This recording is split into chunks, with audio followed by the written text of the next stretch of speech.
Well, thanks for staying with us. That documentary on the midterm performance of the Akwa Ibom State Governor, Pastor Moeno, will be brought to you in our subsequent schedule. Well, returning to the Morning Express program this morning, I'm now joined by our next guests, Sakinat Bello, who is an environmentalist and climate change advocate, as we discuss the cost of finding a lasting solution to the issue of flooding in Nigeria. Good morning to you. Welcome to the program. Thank you. It's a pleasure to be here. Now, after recent and most saddening occurrence in Mokwa in Niger State, where over 200 lives have been lost and approximately between 500 to 1,000 people still unaccounted for, the conversation of the perennial issue of flood is one we're having this morning. I've looked at some of the reports coming in. It's been, apart from what we had last year associated with an opening of a dam, it's been blamed on torrential rains and climate change. What's your assessment of the situation, and how could we better respond to issues of flooding in Nigeria? Okay, thank you so much. For me, I felt the one in Maiduguri should be an indicator for us to sit upright and make and tidy up our home. Because if we look at, let's start from the cost. We had the Maiduguri, it was a lot of story was behind that. But then we begin to look at coastal areas or areas within the river terrain are supposed to be prepared. And with the Maiduguri thing, we see a lot of massive destruction, even when Maiduguri is around the Sahara and find it's linked to, it has a channel through the dam. But Mokwa is close to the water. And before now, we begin to hear Naimite saying, we're going to have a massive rainfall, we're going to have flooding, and community should prepare.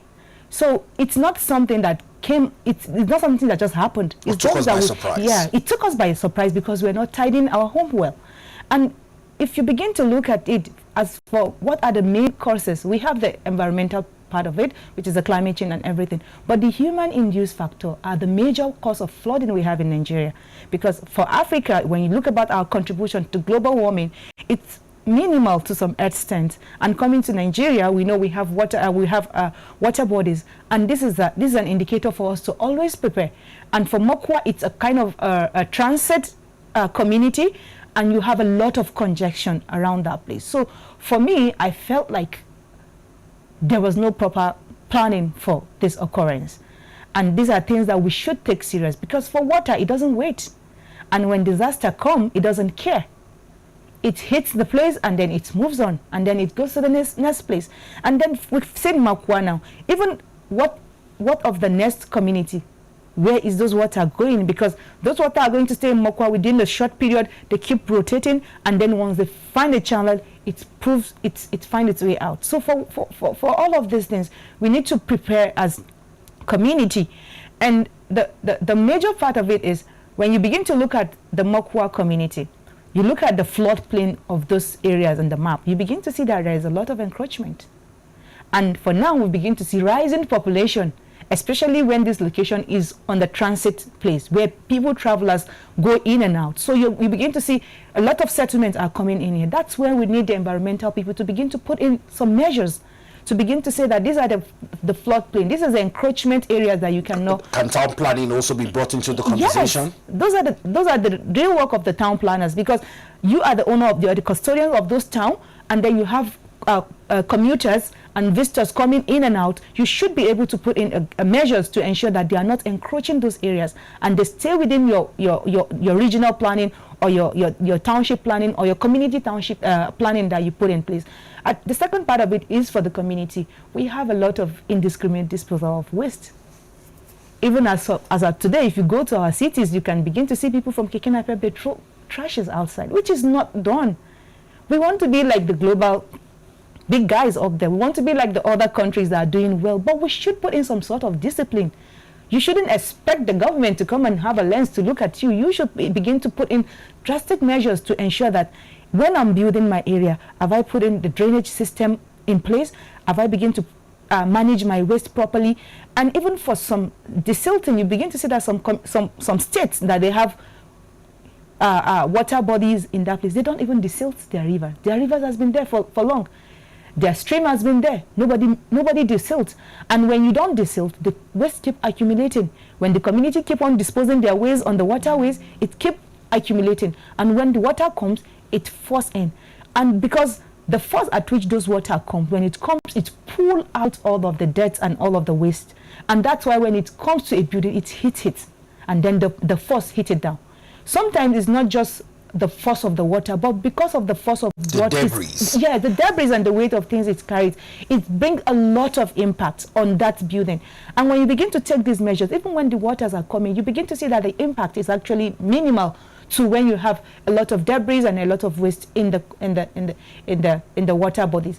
And one of the major concern for it is the impact on the community, on the people, and on the economy of that entire place. Now, livelihoods have been lost in Mokwa. The challenge again is in terms of disease and health-related challenges that come with waterborne diseases at a time like this.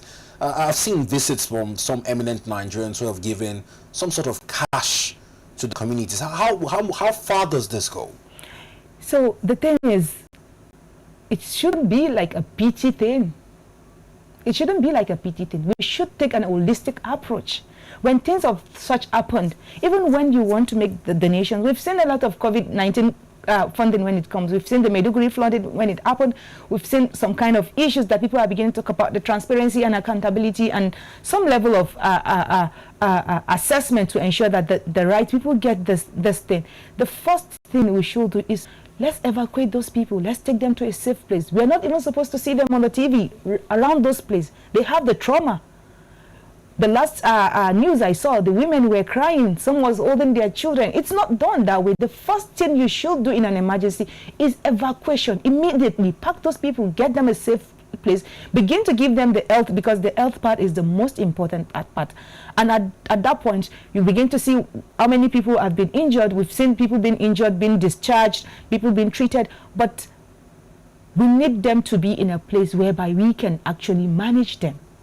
Now, Sakinat, on evacuation, government's involvement in this under the Ministry of Humanitarian and Disaster Management, this administration has chosen to add that added responsibility of disaster management, although I know NEMA is under that. But in terms of their visibility when issues like this happen, do you hope that they'll be more visible?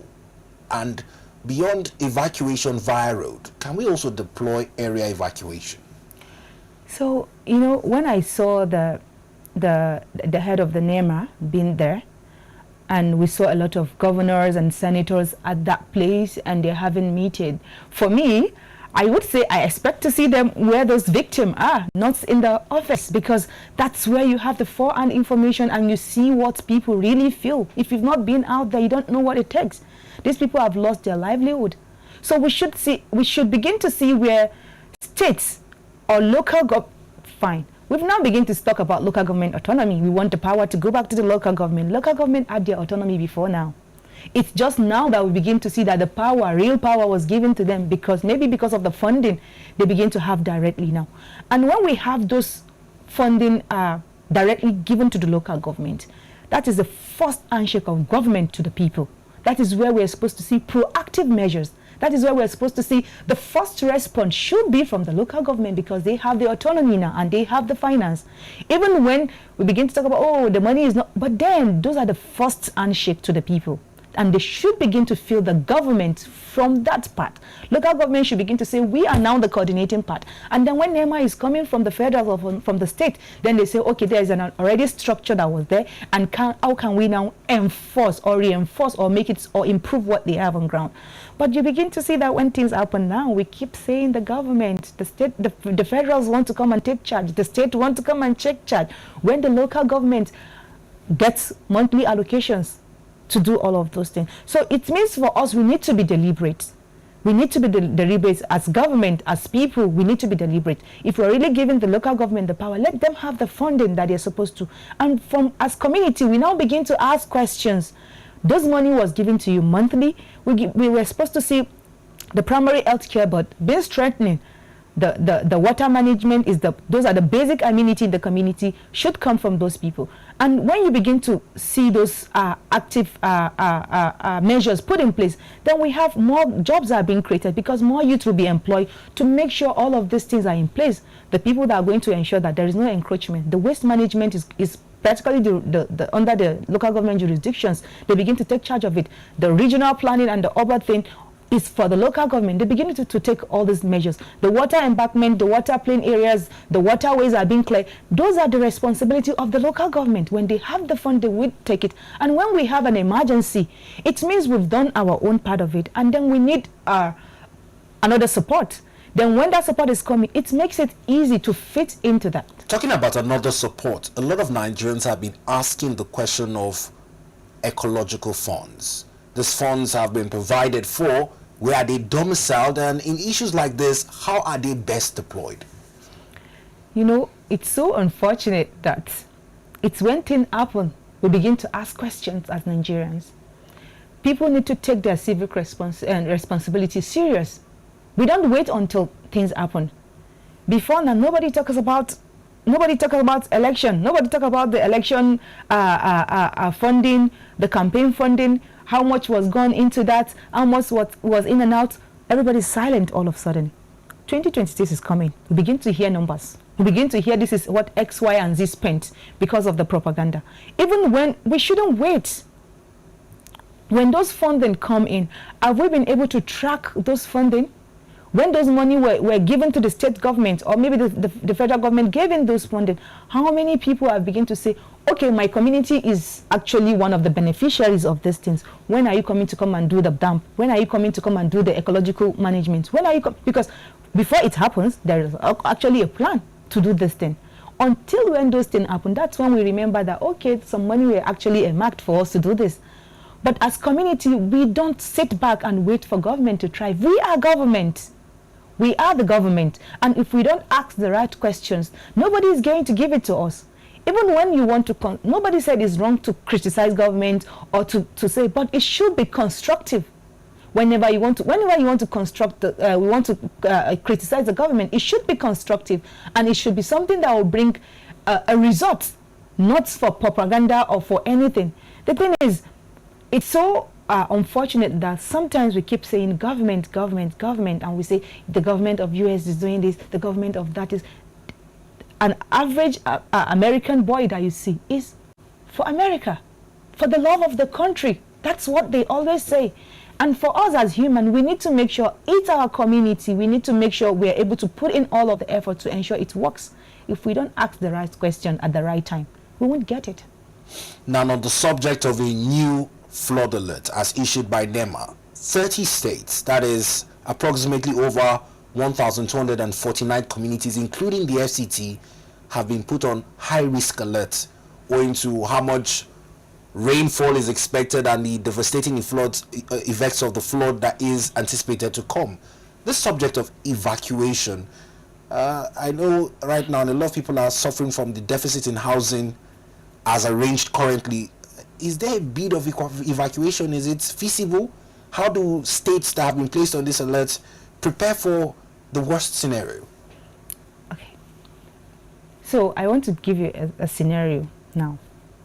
We have a lot of housing in states that have been confiscated by maybe some of the EFCC people. Fine, there is case on it. Unlike before that, we begin to see when there is an emergency, people are evacuated to schools, to primary schools. And now when you begin to look at the calendar for schools in the next maybe 1 week or 2 weeks, they're actually on break. So those schools are available. But then we don't expect you to use an education system, because when people go in there, there is a lot of tampering with infrastructures, and there is open defecation around that place. But as NEMA in the state, just like we always have a storage bank where we store grains and food, Yes. we're supposed to have those measures in the community. More like makeshift shelters? Yes, in the communities. So that when we have such kind of emergency, that's why for some states you have the Ministry of Humanitarian Services, Ministry of Human Services, Ministry for Disaster and Risk Management for some states. That's why we have those ministries, so that when we have issues like this, even when there is insecurity issues, there are flooding issues, there are communal clashes, or all of those things, you evacuate those people to a safer place. And that way you can coordinate them. And when you want to give in a response, or when you want to you want to compensate them. You meet people directly that needs it, not just us working. It's so unfortunate that we don't plan. And even when things happen that we don't plan, we're supposed to make it right. We're not saying it's too late. It's never too late to do the right thing. We need to be reactive. Yeah, we need to be more proactive. And for when you talk about the environmental thing, there is adaptation and there is mitigation. Before it happens, you need to mitigate all of those things. And when it happens now, you have adaptation. So it's something that we need to play our own part of it. We expect that by now, in Abuja, we've seen how Trade Mall has always been flooded over the years. And when it happens, that's when you begin to see demolition up and down. After those times, have we had any news about that? No, nothing. Everything is silent. Till another incident. And now the rain is coming. If you begin to ask questions that have there been any discussions, they will tell you there's been a meeting that will be going. The meeting, when by now we should begin to see that all our floodplain areas are clear. We begin to see that there is no any blockage on our waterways. Our drainage are already been desealed.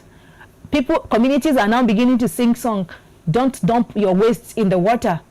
We've not been hearing all of this in the radios. Nobody is telling Nigerians to take proactive measures. And we have the National Orientation Agency. It's so unfortunate that it's when it happens, you begin to hear stories. At this time that we have, it should be a national emergency.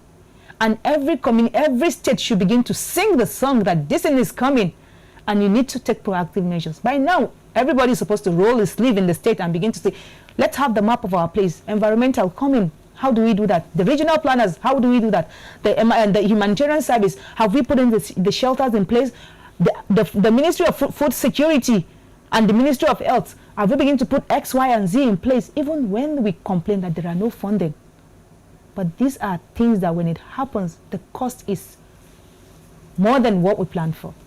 Well, Sakinat Bello, time I'm afraid is not our friend this morning, but we must thank you for lending your voice to the advocacy on how Nigeria can be better armed in its preparedness toward natural disasters, and in this case, flood in particular. We appreciate you.